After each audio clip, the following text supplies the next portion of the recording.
சாமி போட்டவ எப்படி துடைக்கணும்? திருநீர் வச்சு துடைக்கணும். சரியா? முந்தானையில் எடுத்து எடுத்து துடைக்கக்கூடாது. நிறைய பேர் என்ன பண்ணுறீங்க, அந்த சேலை முந்தானத்தில் டபால் சாமி போட்டா துடைக்கிறீங்க. அப்படி துடைக்கக்கூடாது. நல்லா ஒரு அழகாக திருநீரை வந்து தண்ணியில் கலக்கி சாமி போட்டா நீட்டை துடைச்சிட்டு, குங்குமம் சந்தனம் எப்படி வைக்கணும்னா கெட்டியாக இருக்கணும். குங்கும சந்தனம் கெட்டியாக இருக்கணும். அந்த கெட்டியாக அப்படியே நல்ல உருண்டை மாதிரி உருட்டி அதில் வைக்கணும். அதே மாதிரி குங்குமத்தை ஈரமாக நனைச்சி நல்லா சின்ன உருண்டையாக பண்ணி லைட்டு மாதிரி பண்ணி அந்த சந்தனத்தையும் குங்குமத்தை சாமி நெற்றியில் இருக்கணும். ஒரே ஒரு லைட். அந்த லைட்டை பார்த்தா பல்பு மாதிரி எரியணும். புரிஞ்சிருச்சா? சந்தனத்தை குங்குமத்தை அப்பக்கூடாது.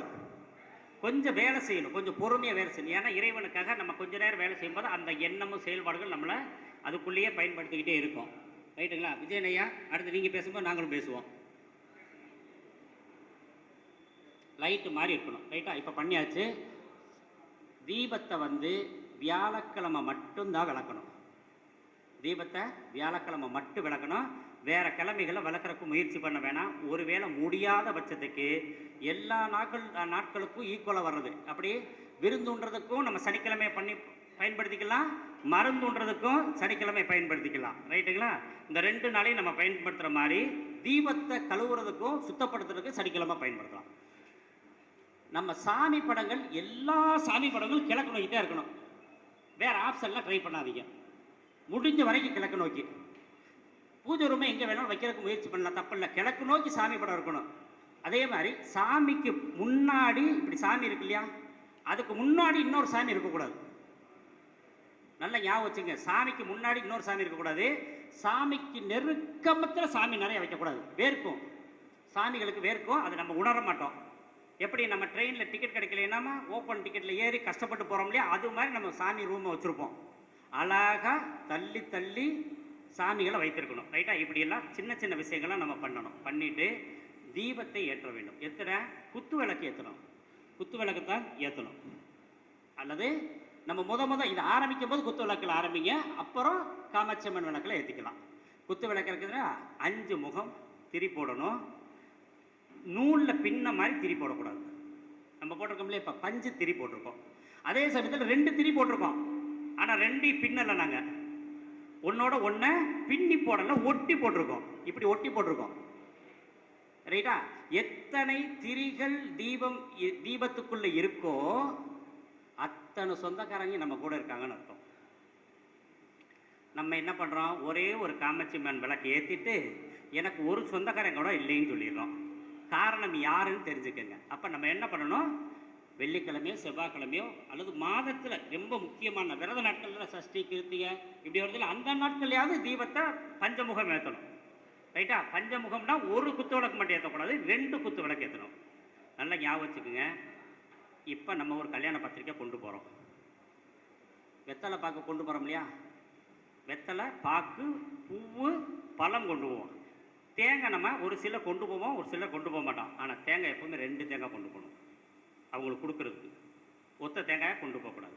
இப்படி எதை 2 பயன்படுத்தணும்னு ஒரு சில விஷயங்கள் தெரிஞ்சுக்கணும். ரைட்டா? அப்போ என்ன பண்ண, 2 குத்து விளக்கு ஏற்றணும். சிங்கிளை ஏற்றுறதுக்கு முடிஞ்ச வரை தவிர்க்கணும். ரைட்டா? அப்படி சிங்கிளை குத்து விளக்கு ஏற்றினோம்னா 2 காமாட்சியம்மன் தீபம் மாதிரி ஏற்றிக்கிறணும். ரைட்டா? அப்படி ஏற்றுறோம். இந்த தீபங்களை ஏற்றும் போது எக்காரணத்தை கொண்டும் எந்த வகையில் எண்ணெயும் கலந்து ஏற்றக்கூடாது. இப்போ இங்கே யாரெல்லாம் கலந்து எண்ணெய் ஏற்றிக்கிட்டு இருக்கீங்களோ அவங்க வீட்டில் லவ் மேரேஜ் நடந்திருக்கும், நடந்து கொண்டிருக்கிறது என்று அர்த்தம்.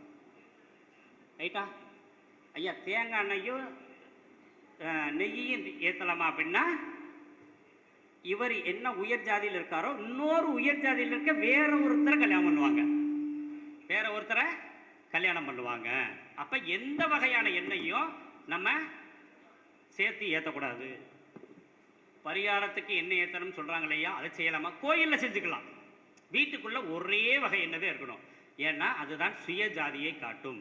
இன்னொரு ஜாதியை அந்த எண்ணெயோட கலந்தா இன்னொரு ஜாதியோட நம்ம குலம் இணையும். அதனால் தீபத்தை எப்போவுமே இன்னொரு எண்ணெயோட கலக்கக்கூடாது.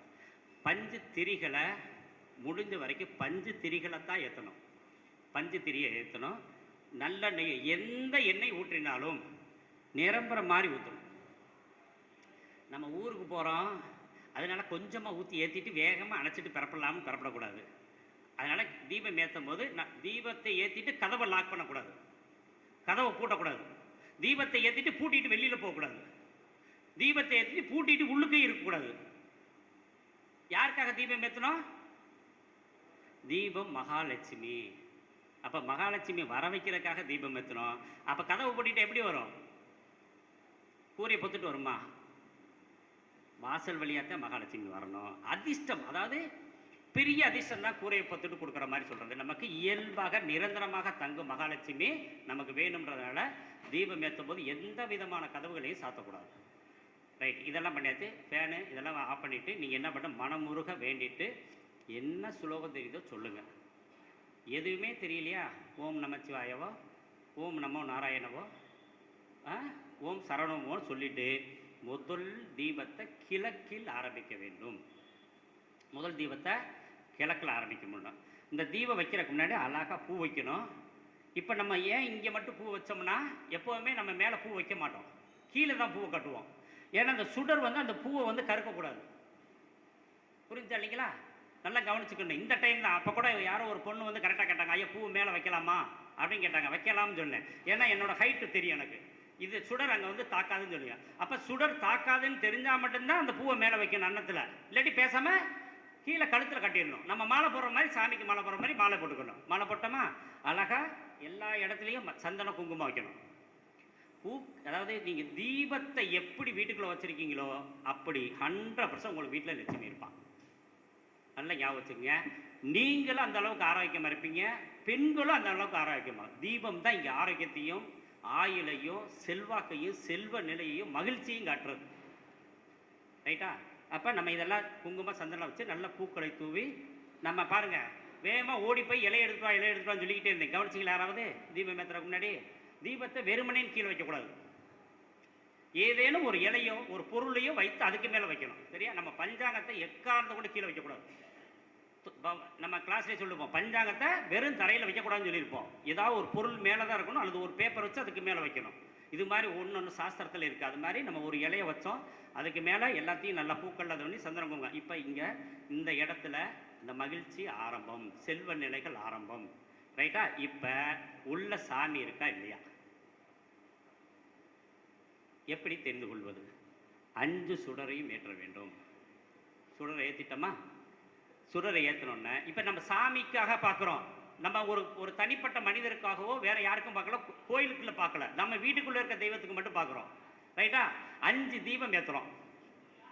5 தீபம் ஏற்றும் போது எத்தனை தீபங்கள் ஏற்றும் போது எரிந்து கொண்டே இருக்கிறதோ அத்தனை தெய்வங்கள் உள்ளே இருக்கு. அப்படின்னா 5 இருந்துச்சுன்னா சரங்கள்னு பேர், நிறைய சாமி உள்ள இருக்குன்னு அர்த்தம்.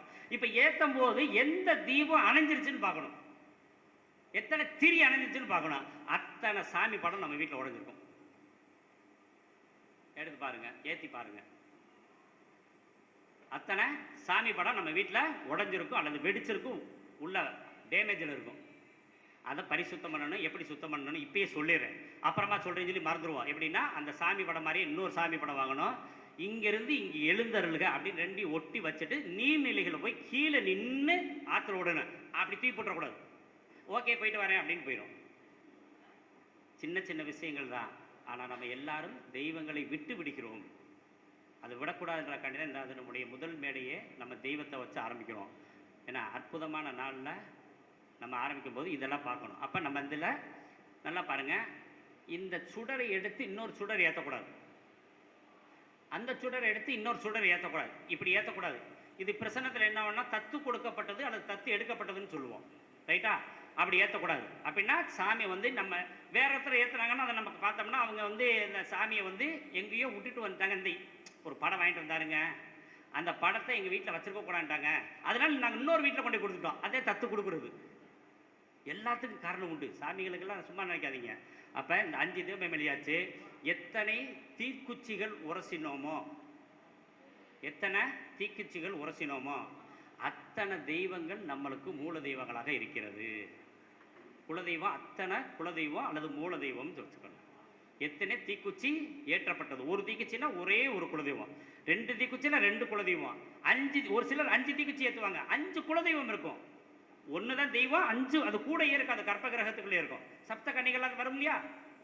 அப்படி வரும். அப்ப தீக்குச்சி ஏத்துனா அத்தனை மூல தெய்வங்கள் உள்ளது, நம்ம வீட்டில் இன்னும் தெய்வங்கள் இருக்கு அப்படின்னு எடுக்கணும். ரைட்டா?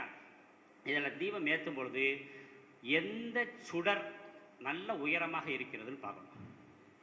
இல்லையா? அந்த சாமியை நம்ம வலுவாக கும்பிட்றோம், மற்ற சாமியை நம்ம குறைச்சி கும்பிட்றோம் அப்படின்னு நம்ம திங்க் பண்ணணும். அல்லது அந்த திசையில் இருந்து வந்து வாங்கிட்டு வந்தோம்ல ஃபோட்டோ, அந்த சாமியை கும்பிட்றோம்.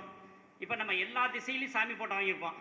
இப்போ இங்கேருந்து நமக்கு தென் கிழக்கில் மதுரை இருக்குன்னு வச்சுக்க, மீனாட்சி அம்மன் படம் இருக்குது, வாங்கிட்டு வந்துருப்போம். இப்போ வட மேற்கில் நம்ம மாரியம்மன் இருக்காங்க, ரைட்டா? அங்கேருந்து வாங்கிட்டு இருப்போம். எந்த திசையில் வாங்கின தெய்வம் நல்லா இருக்குன்னு பார்க்குறதுக்கு தெய்வத்தில் பார்த்துக்கலாம். புரியுதா? இதெல்லாம் எங்கேயா படிக்க முடியுமா?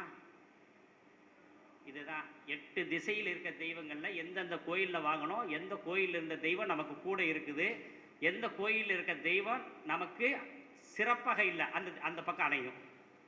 அப்போ நம்ம மீண்டும் அந்த இடத்துக்கு போய் காணிக்கிறதெல்லாம் போட்டுட்டு நம்ம வழிபாடு செய்யணும். எந்த காரணமும் இல்லாமல் தீபம் அணையக்கூடாது. அப்படின்னா மீனிங் புரிஞ்சிருச்சா? காற்றடிச்சு அணையலாம், ஃபேன் போட்டதுனால அணையலாம், தட்டி விட்டதுனால அணையலாம், அதெல்லாம் பிரச்சனை இல்லை, மீண்டும் ஏற்றிக்கலாம், இதெல்லாம் தோஷம் கிடையாது. மீண்டும் சொல்கிறேன், எப்போதுமே நீங்கள் தீபம் ஏற்றும் போது எந்த காரணமும் இல்லாமல் தீபம் அணையக்கூடாது. வார்த்தை புரிஞ்சிருச்சா?